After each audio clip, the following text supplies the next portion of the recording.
Welcome to Bob Into Buildings. I'm Bob Harrison. In this 6-part series, I'll be visiting more buildings on the island that have a story to tell. The previous 2 series are still available on the Manx Radio's website. Just look for Bob Into Buildings under podcasts. Tonight we pay a visit to St George's Church in Douglas. And speaking to the Vicar, Andie Brown, I said, I always get a sense of grandeur entering this church. Yes, it is a grand building. Yeah. And of course it seats 800 people. Mm-hmm. And you looking towards the east, you get that gorgeous, those windows, you get the gorgeous roof, the ceiling, the wooden ceiling, you get the baldacchino. Well, it's a pretend baldacchino with the pretend pillars and the pretend archway there. So but it says it is gorgeous. On a church. It does say exactly that. And we've tried over the last 9 years. We've tried to balance being a very old church. I mean, opened in 1781, but it had taken 20 years to build it and get it consecrated. At the same time, of course, we've got this superb modern audio-visual stuff with giant television screens spread around the building with a very sophisticated sound system. We can live stream music, live stream videos, etc. So we try to balance the best of the traditional Church of England and, the modern Church of England as well. So I think behind you, those screens are quite modern, aren't they? The wooden ones. Yeah, well, up to this point, of course, this is not easy to do on a radio. But you're pointing. I'm pointing for all I'm worth. The first part is 1929, which was the First World War memorial, forming a chapel of remembrance for the First World War. 2 years ago, in 2018, if you'd have come in, you'd have found builders here, because we then extended the screen slightly and put a back wall, as it were, also of oak to match the 1921 panel.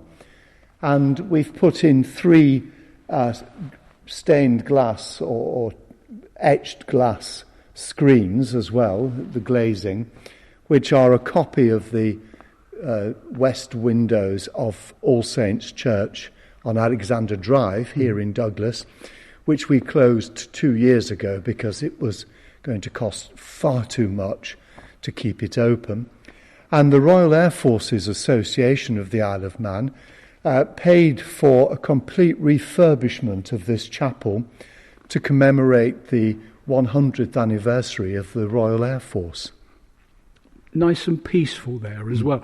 It was a shame about All Saints because it was quite a modern church, built 1965. Yes, thereabouts. But it had its problems, so the congregation all come here now. A large number, or a number do. Okay.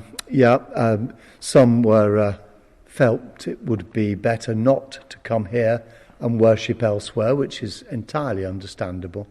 Groundwork started on this, as you said, in 1761, Yeah. because the populace was growing, and it's a lovely article, The History of St George's by Gorn, on one of the pages on the internet.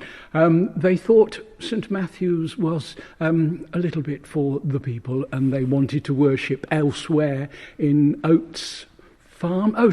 Oatsland, sorry, yeah. Yeah. So it was decided to build it here, but then all of a sudden, 1765 revestment caused all kinds of problems.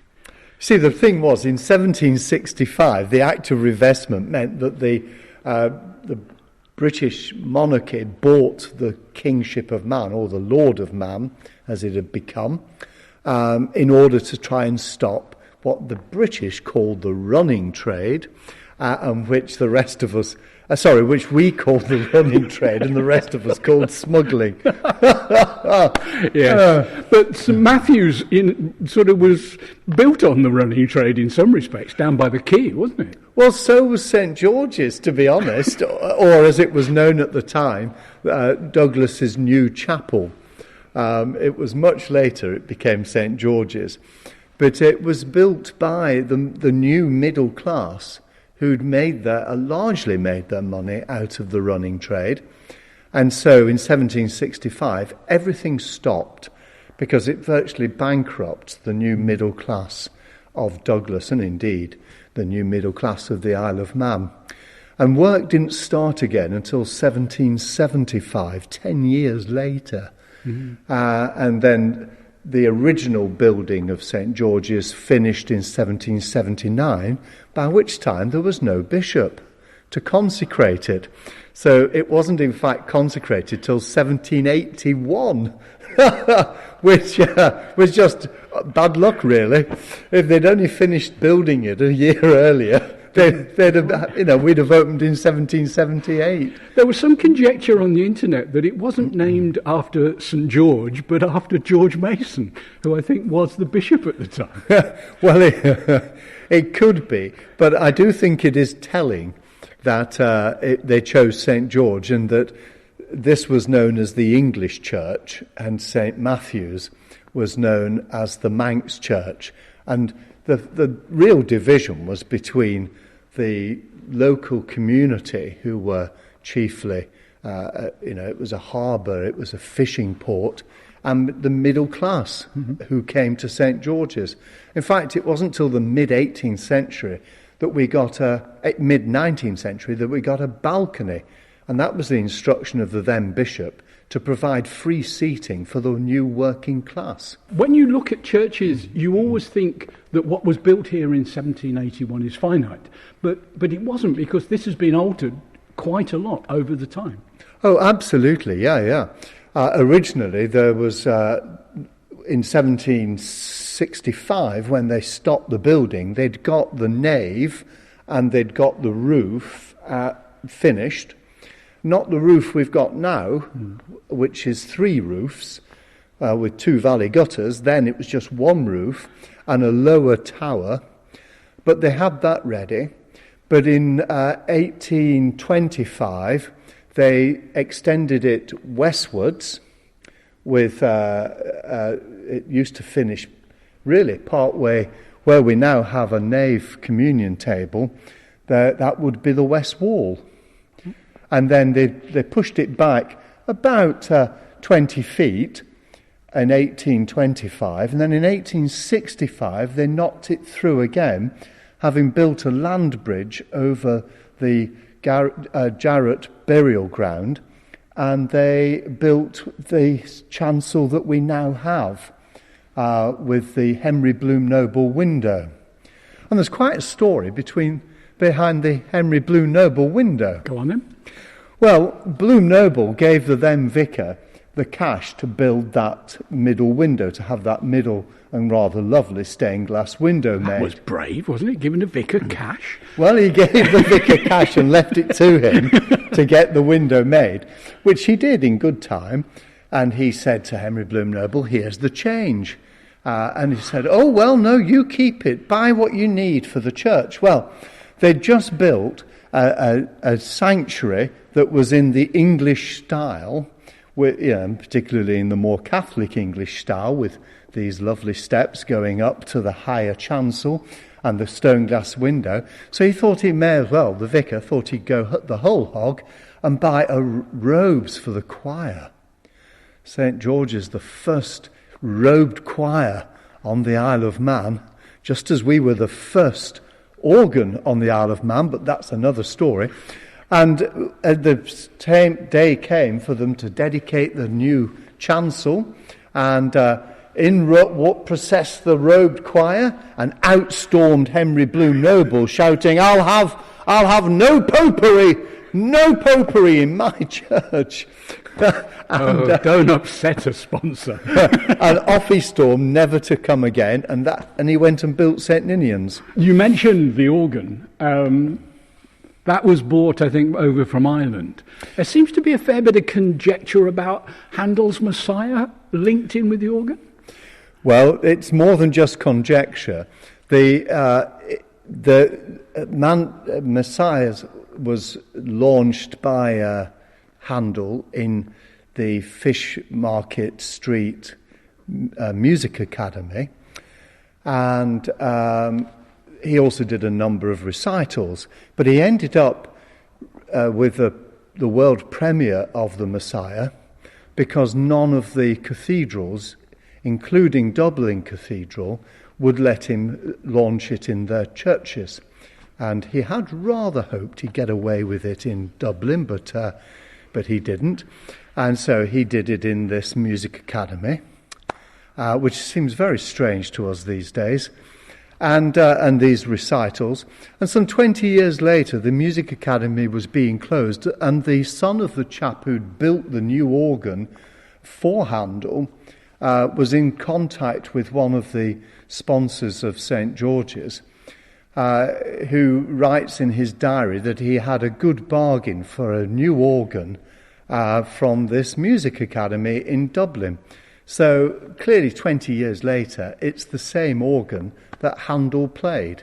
And there are indeed, there is detailed evidence and accounts and such like. So I know some people get pretty upset about the thought, but nevertheless, the first organ on the Isle of Man was the very organ that Handel introduced the Messiah to the world. But once again, when you go into the website, the stone to build this was stoned locally. It was the nunnery, Banks Howe, I think. But the timber I was reading was imported from Latvia. Latvia, indeed. It's Yeah. Incredible, isn't it? In those times. It is. But nevertheless, it came from Latvia. And I mean, when you think about the costs that they spent, that, single figures on pounds of nails and so on. It's quite remarkable when you think about how much we've just spent nearly $250,000 revitalising the external walls to remove all the 1960s cement. And we've only managed to do 3 walls. We haven't managed to do the tower and the west wall yet. That needs another couple of 100,000. Stained windows are always a work of art. Always. You've spoken about the Henry Bloom Noble, which is wonderful. But even the small ones down in the side chapels are wonderful. Well, they are. I mean, before you even get to those, the windows either side of the Henry Bloom Noble are paid for by Samuel Harris of the Harris Promenade. Okay.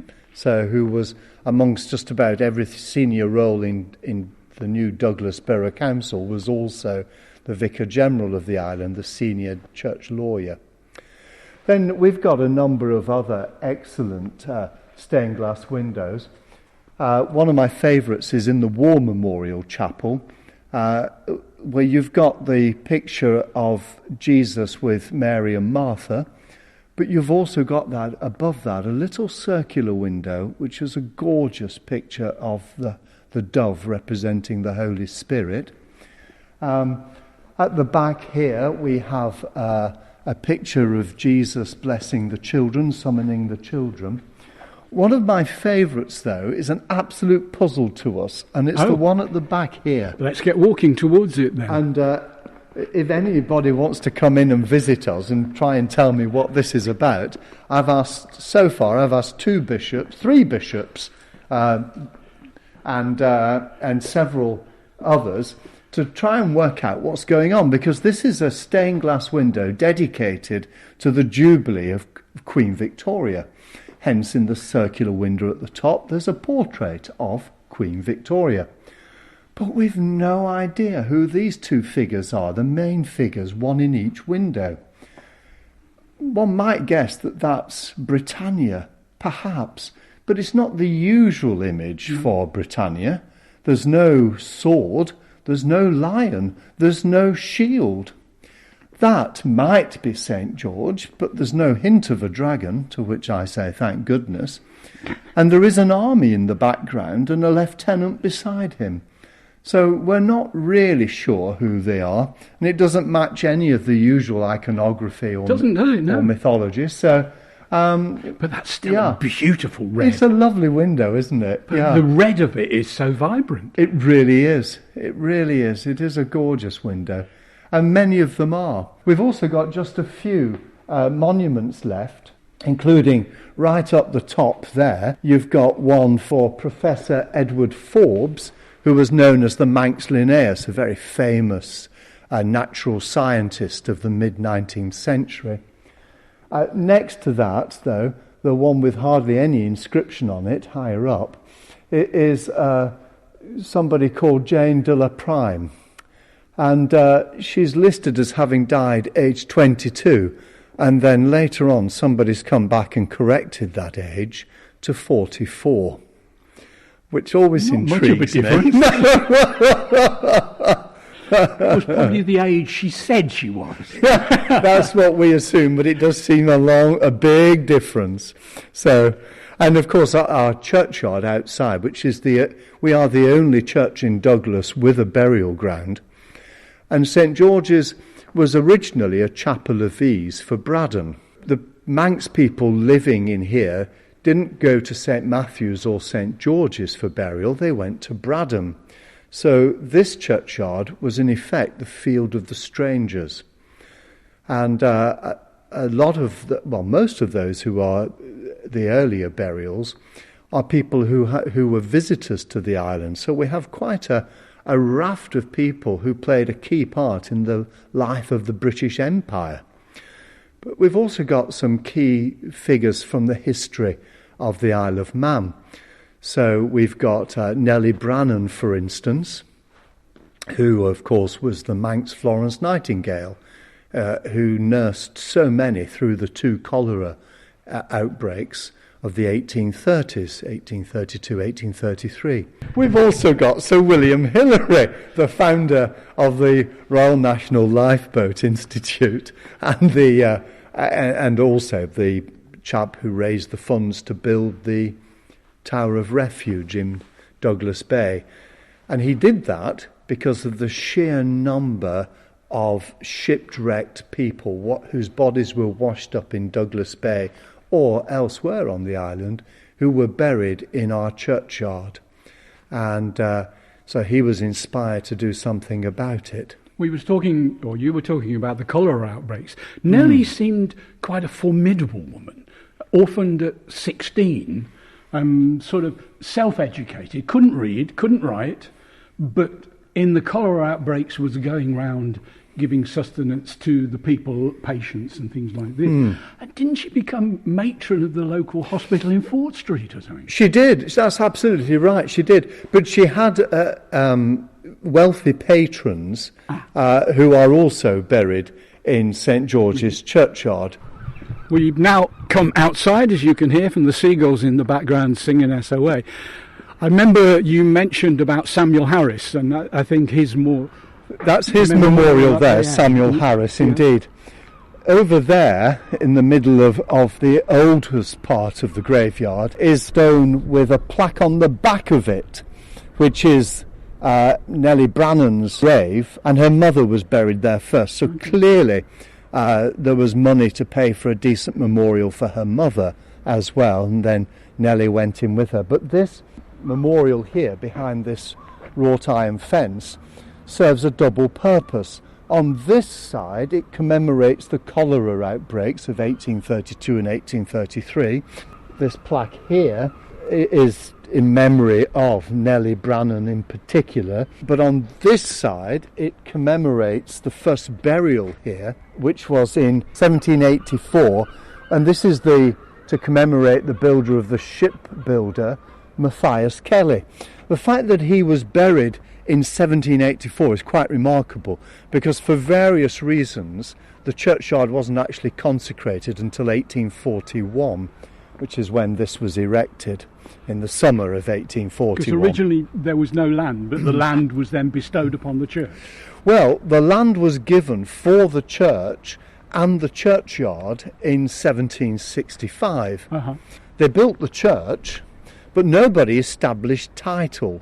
Nobody legally claimed the property, and nobody defined the boundaries. There was no wall. They wouldn't consecrate the burial ground until A, they'd established who owned it, and B, they'd built a fence. Now, they built the wall in the 1820s. The bishop didn't consecrate it until 1841, although it was advertised to be consecrated about 3 times in the 1820s, but they never quite got round to doing it.